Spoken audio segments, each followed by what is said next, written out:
बाणपुर रे बेस धूमधाम रे रथयात्रा पालित। खोर्धा जिला अंतर्गत लीलाक्षेत्र बाणपुरर ब्रह्मस्पर्शी आराध्य ठाकुर श्री रंगनाथ देवଙ୍କ पवित्र रथयात्रा महा आनंद उल्लासर सहित अनुष्ठित होई जाइछि।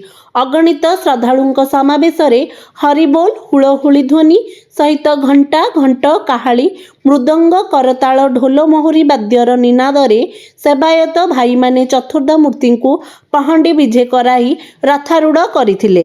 बाणपुरर तत्कालीन राजवंशर वंशधर अधुना कृष्णप्रसाद गड़र राजा संतोष कुमार मानसिंह मर्दराज हरिचंद्र थाटपटुआर रे आसी तिनी रथरे छेरा पहरा करी प्रभुंकर आशीर्वाद कामना करथिले।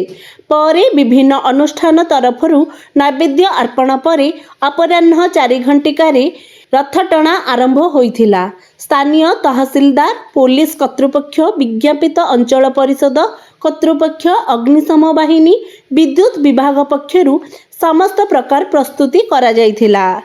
शिक्षाविद विमल मुकुंद दास पंडित नृसिंह प्रसाद मिश्र देवदत्त पाणी और मंदिर परिचालना कमिटी पक्षरु समस्त परिचालना सुचारू रूपे संपादन करा जाइथिला। जगतर नाथ श्री जगन्नाथଙ୍କ पवित्र घोषयात्रा बा रथयात्रा वर्षर आषाढ़ मास शुक्ल पक्ष द्वितीय तिथि रे अनुष्ठित होइथाए। रथयात्रा रे विभिन्न अनुष्ठान पक्षरु श्रद्धालु मानक पई खाद्य और पानीय व्यवस्था होइथिला।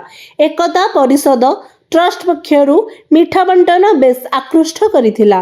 बाणपुररु गोविंद जालीଙ୍କ रिपोर्ट ओटी लाइव।